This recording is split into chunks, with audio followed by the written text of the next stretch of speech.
Selamat datang dan bertemu kembali pada perkuliahan bisnis pengantar atau pengantar bisnis. Hari ini kita masuk ke pertemuan 9. Kita akan belajar bersama membahas tentang materi baru yaitu fungsi pemasaran. Adapun tujuan pembelajaran pada perkuliahan hari ini diharapkan kepada seluruh mahasiswa setelah mengikuti perkuliahan ini mampu menjelaskan konsep pemasaran dan mampu merencanakan pemasaran dalam perencanaan bisnis khususnya bagi pemula atau startup. Subtopik yang akan kita bahas adalah yang pertama adalah ruang lingkup dan konsep pemasaran. Yang berikutnya adalah strategi pemasaran yang harus dilakukan. Kita akan belajar tentang turbo marketing dan promotion serta komunikasi bisnis.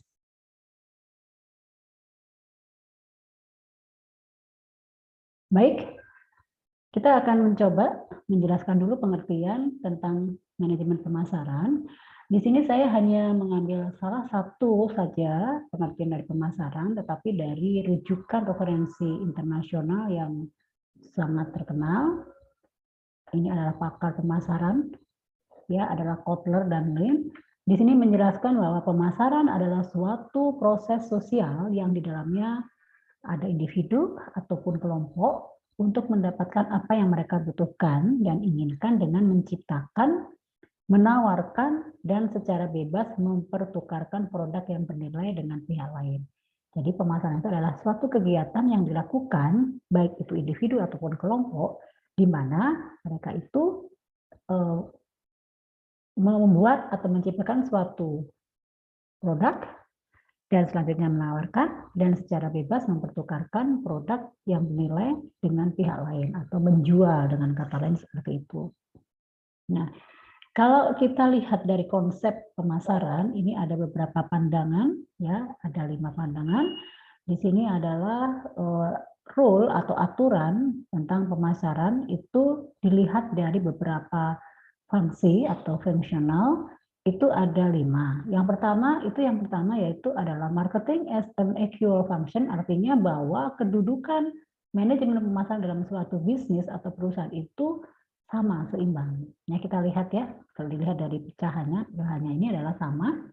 Baik itu marketing, production, finance, dan human resource atau SDM itu memiliki posisi yang sama. Artinya dalam perusahaan itu kedudukan atau keberadaan itu semuanya sama-sama penting. Tapi kalau menurut pendapat berikutnya, pandangan yang lainnya dari sisi enforced view of marketing rule, bahwa marketing itu as a more important function dianggap dalam sebuah perusahaan atau bisnis, ya, atau entrepreneur, itu marketing itu memiliki porsi yang sangat besar karena dia memiliki lebih fungsi yang lebih penting dari yang lainnya. Karena ada produksi, finance, humans, tanpa adanya orang marketing tidak bisa berjalan. Karena mereka yang menawarkan, mereka yang mempromosikan, dan sebagainya. Nah, itu pandangan kedua. Pandangan berikutnya, bahwa di sini marketing as the major function. Kalau dalam proses bisnis di sebuah perusahaan, ada yang beranggapan bahwa marketing itu adalah pusat bisnisnya atau core bisnis utama dalam sebuah bisnis itu, apapun itu, mau jasa, mau bisnis produk atau barang, itu semuanya fungsi utamanya adalah marketing. Di sini yang lainnya SDM, keuangan, production itu hanya sebatas support system saja. Nah, sebaliknya pendapat lain mengatakan kebalikannya, bahwa yang menentukan sebuah bisnis itu adalah customer. Ya, bisnis itu ada kalau tidak ada pelanggannya, tidak ada customer-nya, tidak akan berjalan, tidak akan terjadi pertukaran. Jadi penentu bisnis itu adalah customer. Ini adalah pendapat lain atau yang disebut dengan the customer as the controlling factor. Nah, yang terakhir itu adalah di sini menyatakan bahwa the customer as the controlling function and marketing as the integrative function. Dianggap jalinan hubungan yang erat itu adalah customer dan marketing. Itu menjadi di mana customer itu merupakan controlling, pengawas atau yang menentukan, sementara marketing adalah sebagai integrative function yang akan menghubungkan dengan pihak perusahaan atau pelaku bisnis, entah itu dengan pihak keuangannya, produksinya, atau human resource. Artinya yang banyak berperan di sini adalah customer dan marketing, karena mereka sering bertemu, sering berdialog, bertukar pendapat, menyampaikan keinginan atau kebutuhannya apa. Dari sinilah marketing kembali ke perusahaan menyampaikan apa-apa yang dibutuhkan oleh customer. Ini konsep dan pandangan menurut dari beberapa ini. Nah, sementara konsep utama dari manajemen pemasaran itu kita harus tahu di sini ada beberapa. Yang pertama harus target market dan segmentasi. Jadi kita harus tahu marketing itu pasti di dalamnya ada targetnya siapa, segmentasinya siapa, dan selain itu harus tahu antara kebutuhan, needs, want, and demand. Jadi harus memperhatikan kebutuhan, keinginan, dan demand dari sebuah produk atau konsumen itu apa saja. Nah, kadang-kadang antara need dan demand tidak seimbang. Kadang wants dan demand itu juga tidak seimbang. Itu harus diperhatikan juga. Nah, ketiga adalah bagaimana produk itu ditawarkan, offering or product or offering. Jadi produk itu ditawarkan ke masyarakat. Dan core konsep marketing yang lainnya adalah value dan satisfaction, nilai dan kepuasan yang dibangun dari kegiatan marketing itu. Yang selanjutnya adalah exchange dan transaction, jadi proses transaksi atau pertukaran, relationship dan network, jadi membangun hubungan dan link, dan berikutnya adalah marketing channel, karena marketing itu harus banyak channel yang menggunakan supply chain-nya, supply chain marketingnya itu untuk apa, dan competition atau persaingan, dan terakhir adalah marketing environment atau lingkungan di dunia pemasaran.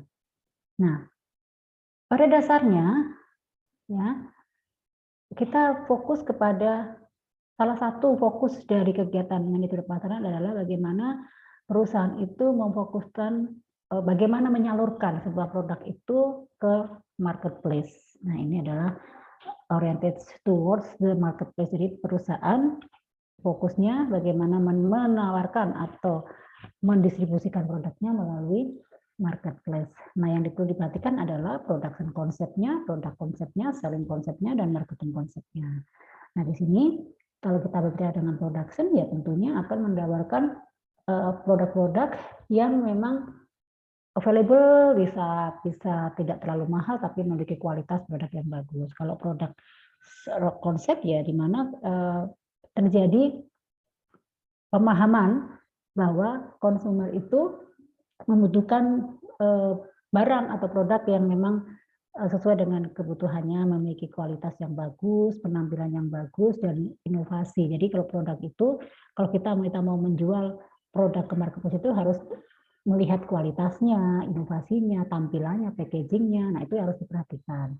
Terus yang kedua, lagi-lagi yang saya ulang, yang pertama tadi kalau kita mau menjual atau bisnis atau pelaku bisnis itu ingin menjual atau menawarkan, mempromosikan produknya ke marketplace, yang pertama ya produk berkualitas tapi tidak terlalu mahal. Terus kalau misalnya produksinya ya harus lihat kualitas, packaging, performnya, penampilannya, dan inovasinya.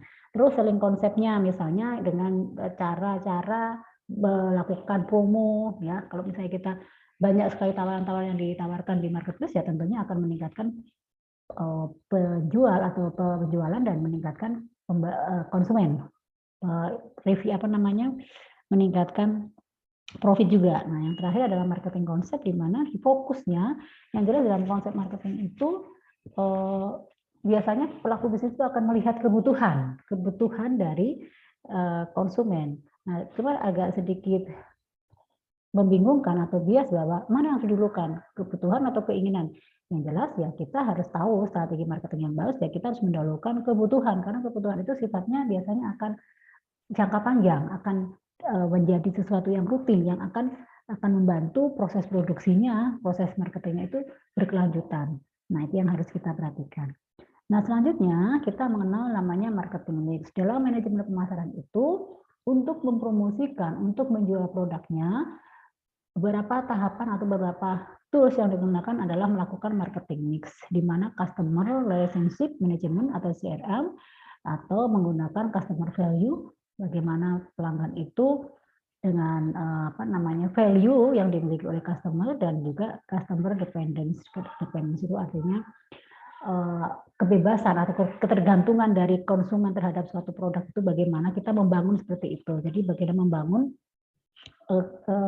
bahwa konsumen itu menjadi sesuatu yang penting, nah, dan juga konsumen itu menjadi sesuatu yang memang akan menjadi tidak tergantung dari sebuah produk. Nah, makanya bagaimana kita melakukan marketing itu melalui pendekatan-pendekatan ini.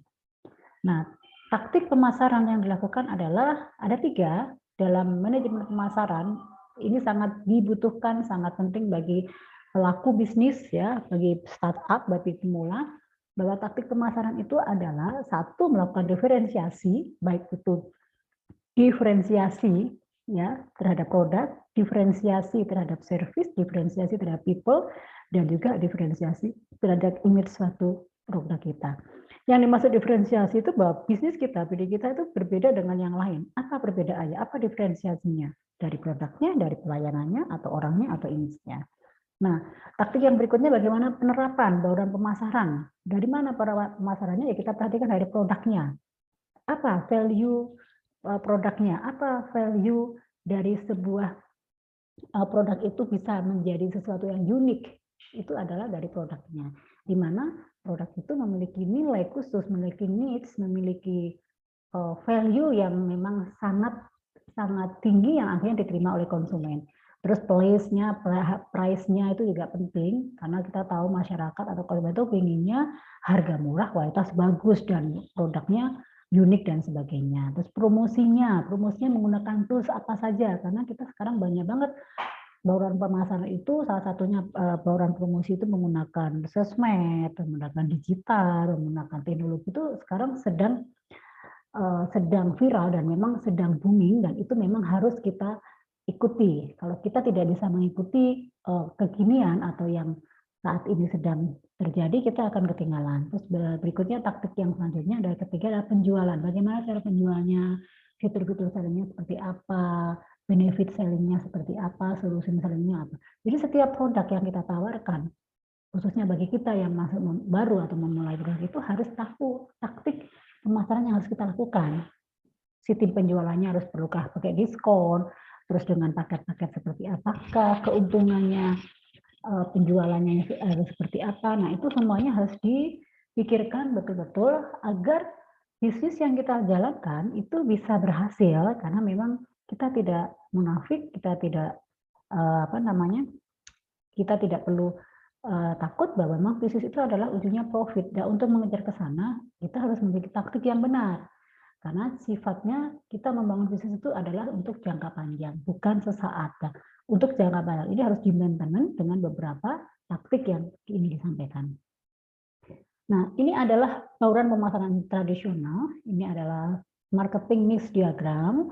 Seringkali bauran pemasaran itu dibedakan menjadi 4 ya. Tadi sudah dijelaskan di awal, dengan ada produk, list, price, dan promotion. Ini adalah secara tradisional ya, memang umumnya seperti ini. Tapi yang secara kekinian kita juga harus tahu. Nah, kita pernah mengenal namanya turbo marketing.